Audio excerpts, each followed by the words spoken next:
Muy buenas tardes a todos. Junto con saludarlos y esperando que se encuentren bien, el día de hoy voy a realizar la ayudantía número uno correspondiente a la PEP 3 de Fundamentos de Economía, la cual va a abarcar desde un punto de vista teórico el concepto de monopolios.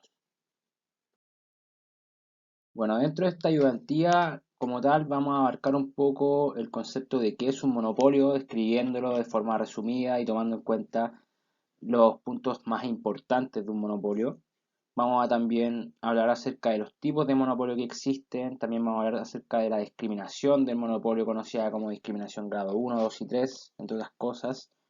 Nos vamos también a dedicar a estudiar lo que es el óptimo del monopolista, tomando en cuenta la curva de ingreso marginal y el costo marginal. Ahí obviamente vamos a estudiar un poquito cómo se llega finalmente a esta fórmula que plantea el óptimo del monopolista, que es totalmente en base a una optimización. Y por último también vamos a hablar un poquito de lo que es el índice de Lerner, el cual es muy importante porque nos ayuda a poder medir en pocas palabras el poder que tiene un monopolista sobre un mercado. Y en ese sentido también muestra cómo el monopolista puede ir aumentando sus ingresos, ¿ya? Poniéndose sobre lo que es el costo marginal. Bueno, entonces, ¿qué es un monopolio? Un monopolio en el fondo es un mercado en el cual existe un único vendedor u oferente versus muchos demandantes. ¿Ya? En este sentido, dentro del mercado hay una empresa como tal que está ofreciendo un bien o servicio que en el fondo no tiene sustitutos, no hay otra persona, no hay otra empresa, otra marca que pueda entregar el mismo servicio, el mismo bien, con las mismas características que pide el consumidor. Entonces, bueno, ¿cómo se van generando los monopolios en pocas palabras? Tenemos varias opciones que permiten obviamente la generación de monopolios, siendo la primera de ellas, por ejemplo, el hecho de que se genera un producto que es innovador, un producto único. Cuando entra un producto en el mercado, un producto que nunca antes había sido replicado, y por eso digo una innovación, entonces en ese caso sucede que quienes tienen el poder de generar esta innovación pueden manejar los precios en torno a este producto. Entonces, eso es una opción que te permite generar el concepto de monopolio. Otra opción también posible que se encuentra ahí es el hecho de que en algunos casos existen recursos que son clave para la producción o clave para la actividad, y en ese sentido solo algunas empresas o muy pocos tienen acceso a este recurso clave. Por ende, al existir esta barrera de entrada, genera obviamente que el dominio de este mercado sea por parte de unos pocos, porque solamente unos pocos pueden entrar a este recurso y producir. Y por otra parte también tenemos el tema de la licitación gubernamental, que este puede ser un término que sí han escuchado todos. Y más que nada la licitación gubernamental tiene que ver con que el gobierno cada cierta cantidad de años entrega una licitación para poder operar en un cierto mercado o realizar cierto tipo de actividad. En ese sentido, por ejemplo, existen licitaciones gubernamentales relacionadas a el agua, por ejemplo, en Santiago, a la electricidad también. Y en ese sentido, quien tiene la licitación, en pocas palabras, puede manejar este mercado, puede producir en este mercado, vender el bien, comercializarlo, entre otras cosas. Por ende, obviamente, en ese sentido, el gobierno también puede generar una ventaja para ciertas empresas. Obviamente, las licitaciones se discuten en base a ciertos parámetros. No es que el gobierno le dé la licitación directamente a quien quiera, ¿no? Sino que hay ciertos parámetros que tienen que ir siguiendo y quien gane esta competencia en el fondo se queda la licitación, ¿ya?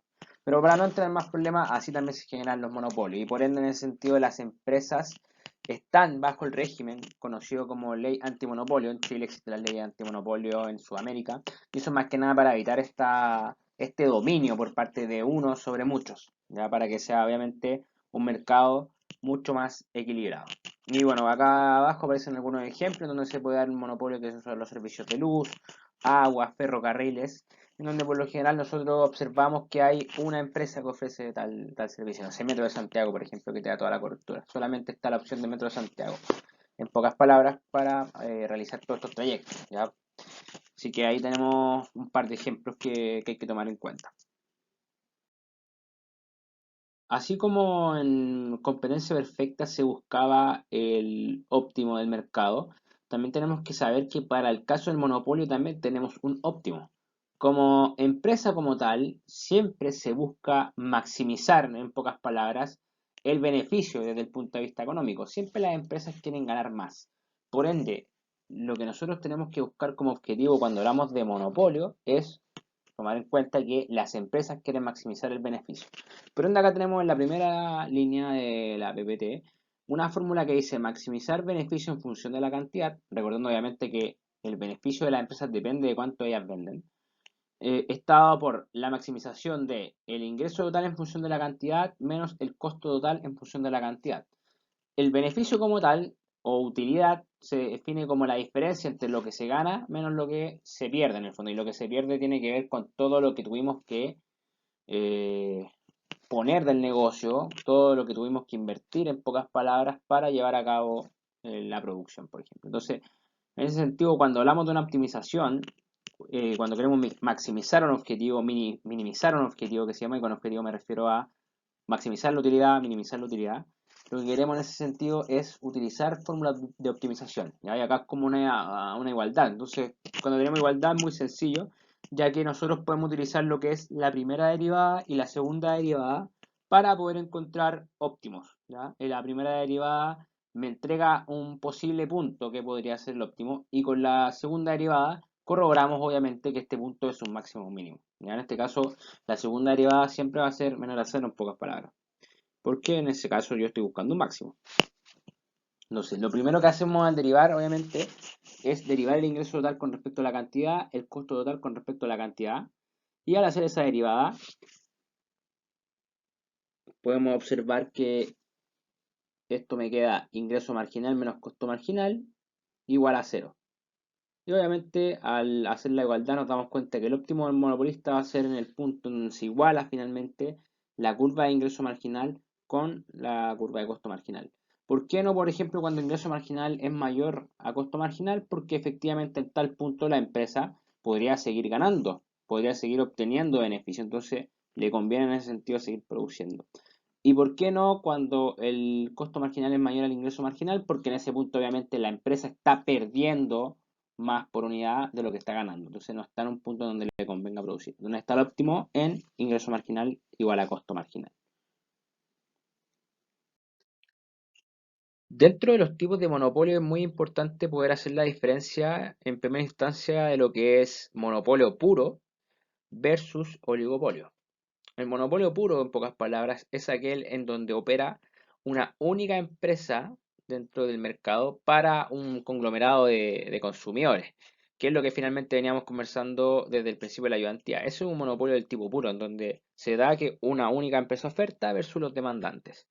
Y por otra parte también tenemos lo que es el oligopolio, que a diferencia del monopolio, el oligopolio es aquel en donde un conglomerado de empresas tiene dominio del mercado. O sea, no es uno, sino son dos, tres, cuatro, cinco, o un conjunto de empresas que viene siendo obviamente un conjunto reducido, toma finalmente control sobre el mercado. Y también por otra parte hay que saber diferenciar lo que es monopolio natural versus monopolio artificial. Monopolio natural, en pocas palabras, es aquel en donde una empresa en un mercado puede operar mejor por sí sola que muchas empresas. Y eso tiene que ver mucho con dos conceptos importantes. Cuando uno tiene una empresa, primero tiene que invertir en la empresa. Hay un costo de inversión por la empresa. Entonces, generalmente sucede que hay mercados donde el costo de inversión es sumamente alto para poder entrar a producir. Y por otra parte, de la mano también tenemos que el producto el cual se comercializa en tal mercado es un producto que en sí no tiene un precio tan elevado en el mercado, no es que tenga un precio tan elevado. Entonces, en ese sentido, finalmente, estas empresas para poder subsistir en el mercado necesitan vender amplia cantidad de unidades, porque finalmente venden un bien que su precio como tal no es tan elevado y por ahí no pueden obtener los beneficios que necesitan. ¿Ya? Entonces, es mejor obviamente que una empresa se encargue de todo el conglomerado de demandantes, que en realidad muchas empresas vayan encargándose de cada uno de estos, porque finalmente en beneficios puede ser que ninguna de las empresas logre subsistir. Y por otra parte también después tenemos lo que es monopolio artificial, que el monopolio artificial, tal como dice su nombre, no es que se genere de forma natural, ya no es que una empresa tenga una mejor técnica de producción, esté ofreciendo algún bien que sea más innovador, nada de eso, es un monopolio finalmente que se genera en base a negociaciones internas, ya negociaciones que hay dentro del mercado, se quedan ciertas licitaciones, y eso finalmente genera que una empresa tome dominio, pero no a partir de sus ventajas comparativas que se pueden apreciar, sino más bien por otras ventajas que tienen más bien que ver con el nivel de negociación que se logran de forma interna entre la empresa y quienes están en el mercado. También, como les mencionaba, los monopolios tienen la capacidad de poder discriminar en un cierto grado. Tenemos tres grados en los cuales los monopolios van discriminando, siendo el primero de ellos el discriminación de primer grado. Y la discriminación de primer grado apunta al hecho de que los monopolios cuentan con una información perfecta de quienes están demandando en este mercado. Y en pocas palabras, como saben cuánto están dispuestos a ofrecer los consumidores, porque cada consumidor en el fondo está dispuesto a ofrecer una cierta cantidad en el mercado. Algunos pueden ofrecer una cantidad P1, como dice el gráfico, otros pueden ofrecer una cantidad un poco menor, que viene siendo esta cantidad P sub 2, y así obviamente cada consumidor va a estar dispuesto a ir ofreciendo un precio por un bien o servicio. Entonces, como se da esta información perfecta, el monopolio en pocas palabras sabe quiénes son estos segmentos y obviamente va cobrando el precio según lo que ellos van a estar dispuestos a dar. Entonces, en ese sentido, como ya logra abarcar todo el mercado, porque obviamente va a saber todos los precios que están dispuestos a dar cada uno de los consumidores, este monopolio logra un beneficio máximo. ¿Ya? Obviamente sabemos en pocas palabras que también los monopolios por lo general, si que tienen información, viene siendo un poquito más parcial, ya nunca es perfecta, nunca podemos saber del todo cuánto va a estar dispuesto a ofrecer cada uno de los consumidores. Pero la idea, en pocas palabras, del discriminador de primer grado es lo que les mencionaba. La discriminación de segundo grado, en este caso, apunta al concepto de que se realizan descuentos por cantidades compradas. Es decir, si yo compro mayor cantidad de unidades a un monopolista, este por unidad me va a ir disminuyendo el precio. Por ende, ahí, por ejemplo, se conoce el descuento por cantidad, comprar por mayor, por ejemplo, en donde cuando uno, por ejemplo, compra por mayor, en pocas palabras, uno no le compra a un monopolista, pero es la idea que tienen que tomar comprar por mayor, se genera que cuando uno compra una mayor cantidad, cada unidad por sí sola va valiendo menos, ¿ya? O sea, el precio por unidad es mucho menor. Y eso es lo que en pocas palabras pasa con el discriminador de segundo grado. Él va discriminando según cuánto está consumiendo el consumidor, cuántas unidades. Y ahí obviamente le da un nivel de precio por cada unidad. Y lo que es el discriminador de tercer grado tiene relación más que nada con una clasificación que se puede ir generando. Y según esta clasificación dentro de los grupos, se cobra un precio. Ya esto, por ejemplo, es súper evidente y queda muy claro con el caso del Metro de Santiago. Quienes son adultos o estudiantes o adulto mayor pagan un precio diferente. El adulto mayor y el estudiante por lo general cuentan con un descuento en lo que es Metro de Santiago, pero quienes son adultos tienen que estar pagando un pasaje que es el pasaje completo, en pocas palabras, y ahí no se genera ningún descuento, ¿ya? Y en ese sentido, ahí uno puede apreciar que hay un discriminador de tercer grado, que va discriminando según quién es el consumidor, ¿ya? Lo clasifica al consumidor y en base a esa clasificación le cobra un precio por unidad. Por último, y no menos importante, mencionarle el concepto del índice de Lerner, el cual es un instrumento utilizado en monopolios para poder medir efectivamente cuál es el poder o cuál es la capacidad que tiene esta empresa para poder obviamente restablecer su precio por encima del costo marginal. Si restablece el precio dentro de un mercado, eso significa que es una empresa que puede ejercer mayor control monopólico sobre un sector o menor control monopólico sobre un sector. Entonces, bueno, el índice de Lerner es, como vemos en pantalla, la fórmula que está definida por el precio menos el costo marginal dividido en el precio, y eso obviamente también se traduce en que es igual a 1 partido en el valor absoluto de la elasticidad.